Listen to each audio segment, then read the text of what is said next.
రాధాదేవి పూరి జగన్నాథుని మందిరాన్ని శపించిందని మీకు తెలుసా?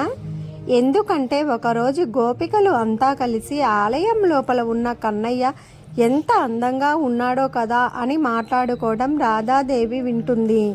కన్నయ్యని చూడడానికని మందిరంలోకి అడుగు పెట్టబోగా ద్వారం దగ్గరే ఉన్న ఆలయ పూజారి అడ్డుకొని, అమ్మా మీరు రాధాదేవి కదా, కన్నయ్య ప్రియురాలు కదా, మీకు ఇంకా వివాహం కాలేదు కనుక కన్నయ్య మందిరంలోకి వెళ్ళకూడదు అని అడ్డుకుంటాడు.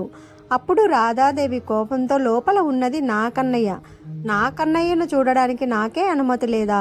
మాకు వివాహం కాలేదు అనే కదా నన్ను అనుమతించలేదు. అయితే ఇక నుండి పెళ్ళి అయిన దంపతులు ఎవరైనా జగన్నాథుని దర్శనానికి జంటగా వస్తే వారి మధ్య గొడవలు మనస్పర్ధలు వచ్చి విభేదాలు వస్తాయి అని జగన్నాథుని మందిరాన్ని శపించింది.